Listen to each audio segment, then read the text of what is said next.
কাছে যত শুকরিয়া করি না কেন কম, এখন যে অবস্থায় আছি।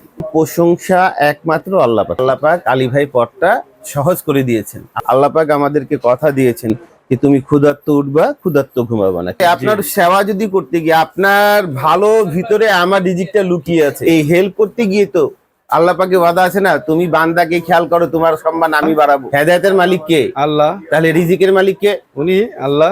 শেষের মালিক কে? আল্লাহ। আপনার মা বাবা সেবাটা করেন, আপনার মা বাবার সম্মান করেন। যা করব আল্লাহকে রাজি করে করব, যা করব আল্লাহকে সন্তুষ্ট করে করব।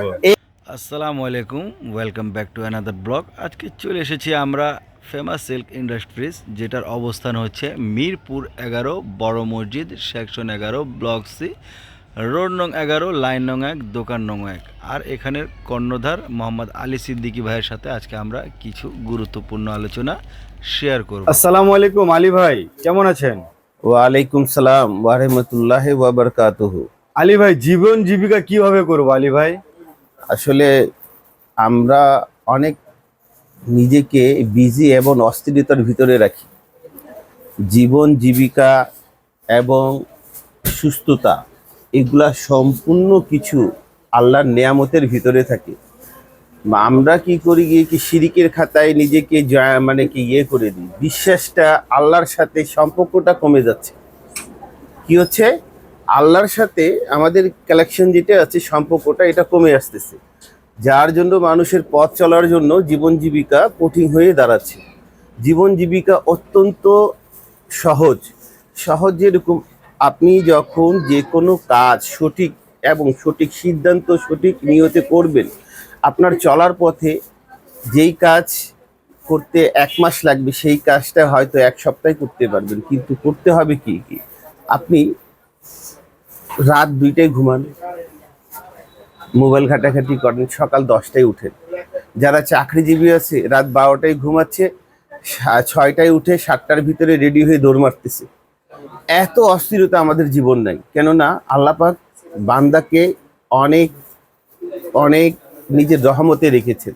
আমরা আল্লাহর রহমত থেকে বঞ্চিত হব না। আর জীবন জীবিকা যেই জিনিসটা হচ্ছে, আপনি ফরজ কাজ করার পর যে কোনো কাজ করেন না কেন, ইনশাল্লাহ আমি আশাবাদী যে আল্লাহর ঘরে দোয়া কবুল হয়। কখনো গোডাউনে জমা থাকে আর কখনো বাস্তবে এখানে দেয়। আর যাদেরকে এখানে দেয় তাদেরকে আল্লাহ পাক বিশেষ করে বেশি বেশি পরীক্ষা করেন। কারণটা হলো গিয়ে কি, পরীক্ষা যে করেন কে এখানে যাকে দিয়ে দিয়েছে তার জন্য ওইটাই পরীক্ষা, তার সঠিক টাকা হালাল পথে কোন কোন জায়গায় খরচ করতেছে, এটা তার পরীক্ষার ভিতরে থাকবে। তার 2 পয়সা রোজগারের টাকা, ঠিক আছে, সে পরিচালনা কিভাবে করতেছে, মা বাবার সেবা করতেছে, এলাকাবাসীর সেবা করতেছে, বা দেখা যাচ্ছে ছোট ভাই বোনদের সেবা করতেছে, বা দেখা যাচ্ছে গরিবের হক আদায় করতেছে। এইভাবে যদি করে থাকে, এই টাকা খরচ করাটাতে সে আল্লাহ পাক একটা খেতাব দিয়েছেন। কি দিয়েছেন? খেতাব দিয়েছেন না? কি খেতাব দিয়েছেন? এটা অনেক বড় খেতাব। আমিও যদি আল্লাহ পাক আমাকে ওই সিরিয়ালে ওই গুণাতে যদি নেয়, আল্লাহর কাছে যত শুকরিয়া করি না কেন কম, এখন যে অবস্থায় আছি। আর এই খেতাবটা দিয়ে দিলে তো আরো চমৎকার, যেরকম গণির খেতাব দিয়েছেন, ঠিক আছে, যাদেরকে গণির খেতাব নিতে হবে, আল্লাহর কাজ করতে হবে, আল্লাহর নিকটে যেতে হবে। ব্যবসা বাণিজ্য প্রত্যেকটা জিনিসের আগেই আপনাকে বিশ্বাস করে নিতে হবে কে? আপনার আল্লাহ। আলী ভাই, যেখানেই যাই না কেন আপনাদের সুনাম আর সুনাম, এ বিষয়ে একটু বলবেন আমাদেরকে। সমস্ত সুনাম প্রশংসা একমাত্র আল্লাহ পাকের। আলী ভাই এই বিশ্বাসে চলে। যেখানে যাচ্ছি ভাই আপনার প্রশংসা, আপনার মালের প্রশংসা। হ্যাঁ, এইগুলা আলাদা বিষয়, কিন্তু সুনাম প্রশংসা আমি এগুলা গুণা নেই, এই সৃষ্টিকর্তা ছাড়া কোনো মাবুদ নেই। আর এই জিনিসটাই কারণে আপনি যে বললেন না, সমস্ত জায়গায় যেখানে যাচ্ছি বা যেখানে করতেছি, আপনার কোয়ালিটির প্রশংসা, আপনার মালের প্রশংসা, অথবা আপনার বিহেভিয়ার প্রশংসা, এগুলা আলী ভাই এই মানে কে জিনিসটা করার ইচ্ছে করেছে। আল্লাহ পাক আলী ভাই পথটা সহজ করে দিয়েছেন। আল্লাহ পাকে ওয়াদা আছে না, তুমি ভালো কাজ সঠিক কাজ 1 পা আগাও 10 পা আমি এগিয়ে দেব, ঠিক আছে। আর গুনাহ দিকে তুমি যদি আরম্ভ করো আগানো, আমি তোমাকে টানি, কিন্তু তুমি শয়তানের বেশে এসে তুমি নিজেকে শেষ করে দাও। তো শয়তানের থেকে বাঁচা আমাদের দরকার। ব্যবসা বাণিজ্য এগুলা আমি বেশি চিন্তিত থাকি না, কেননা আল্লাহ পাক আমাদেরকে কথা দিয়েছেন যে তুমি ক্ষুধার্ত উঠবা, ক্ষুধার্ত ঘুমাবা না। কি করবা? ক্ষুধার্ত ঘুমাবা, ক্ষুধার্ত উঠবা না। হ্যাঁ জি, তো মানে কি ক্ষুধার্ত উঠবা, ক্ষুধার্ত কিন্তু ঘুমাবা না। ঘুমাবা তো না। বিষয়টা হচ্ছে কি এই সততা, এই বিশ্বাসটা রাখতে হবে।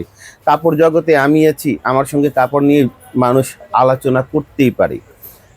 তো আলোচনা করার ভিতরে তার যেরকম রুচি হিসাবে সে যা কিছু করুক না কেন, আমি আশাবাদী কি ইনশাল্লাহ সে সফল তো হবে। ভাই অনেক কাস্টমার আসছে যারা আমি দেখি আপনার ছাড়া প্রোডাক্ট নিতেই চাচ্ছে না ভাই। সকাল থেকে কয়েকটা ফোন আসছে যে আপনাকে খোঁজা হচ্ছে। এটা আল্লাহ পাকের অনেক বড় বিশেষ একটা নেয়ামত এবং রহমত, যে অনেক গ্রাহক আপনাকে অন্ধবিশ্বাস করে ভাই, যে আপনার ছাড়া কিছুই বুঝতেছে না, আপনি যেটাই দিবেন সেটা নিবে। ঠিক আছে, তো এই বিশ্বাসটা কিন্তু অর্জন করতে কিন্তু অনেক সময় লেগেছে আলী ভাই। আসলে আমি আল্লাহর কাছে শুকরিয়া আদায় করি যে আল্লাহ নিজের বান্দাদের প্রতি আরেক বান্দার এত সম্মান দিয়েছেন। বলে না, সম্মান আমাদের কে বৃদ্ধি করে দেয়? আল্লাহ পাক। আল্লাহ অবশ্যই। আর মানুষের কি লাগে, কোনো জিনিসটা ভাবতেছে তার ভাবার আগে কথাটা আল্লাহ পাক জানেন। মানুষের হৃদয়ের কথা মানে মুখ থেকে বের হওয়ার আগে আল্লাহ আল্লাহ এটা পাক জানেন। জানেন। তো আল্লাহ মানে সঠিক নিয়ত যেখানেই থাকবে না কেন, আমি আশাবাদী আপনিও চেষ্টা করেন, আপনিও এরকম সম্মান আল্লাহ পাক আপনার বৃদ্ধি করবে। আমাকে খুঁজছে, আমার ছাড়া পূর্ণ নেবে না, আমার সাথে কথা বলে প্রোডাক্ট নেবে, আল্লাহর কাছে আমি এগুলো নিয়ে যত শুকরিয়া করি না কেন কম। কেন মানুষজন না অবিশ্বাসিত জায়গা থেকে আঘাত খেয়ে ফিরে আসতেছে। আর যখন অবিশ্বাসিত জায়গা থেকে আঘাত খেয়ে ফিরে আসতেছে, তখন আল্লাহ পাক না এই আলী ভাই সম্মানটা ওদের ভিতরে বাড়াচ্ছে বাড়াচ্ছে বাড়াচ্ছে। তার মানেটা গিয়ে কি, আমি যে কথা বলি আমার কথা কাদের সঙ্গে মিল থাকে। আপনার উপকার করতে গিয়ে আল্লাহ পাক আলী ভাই উপকারটা আগে করে দিচ্ছে। আমি কোনো মিথ্যে কথায় আশ্রয় নিই না ভাই। আপনার সেবা যদি করতে গিয়ে আপনার ভালো ভিতরে আমার রিজিকটা লুকিয়ে আছে, আপনাকে নিয়ে যদি আমি ভাববো কে না আশিক ভাই, আমি আপনি একটা জায়গা করতে গিয়ে হিমশিম খাচ্ছেন, আপনাকে শরীর দিয়ে হেল্প করে দিছি, আপনি কোনো টপিক দিয়া মানে এদিক সেদিক হচ্ছেন, টপিক দিয়ে হেল্প করে দিচ্ছি, আপনি কোনো পণ্য নিয়ে ব্যবসা করবেন, পণ্যটা আমার কোয়ালিটির মতন, আমি সেই জিনিসটা জানি, আপনাকে হেল্প করে দিচ্ছি। এই হেল্প করতে গিয়ে তো আল্লাহ পাকে ওয়াদা আছে না, তুমি বান্দাকে খেয়াল করো তোমার সম্মান আমি বাড়াবো। অবশ্যই, তুমি নিজের অবশ্যই। পাড়া প্রতিবেশীদেরকে দান খয়রাত করো, তোমার দানে কোনো কমতি রাখবো না, তুমি দিতে থাকবা, তোমার সাগর কমবে না।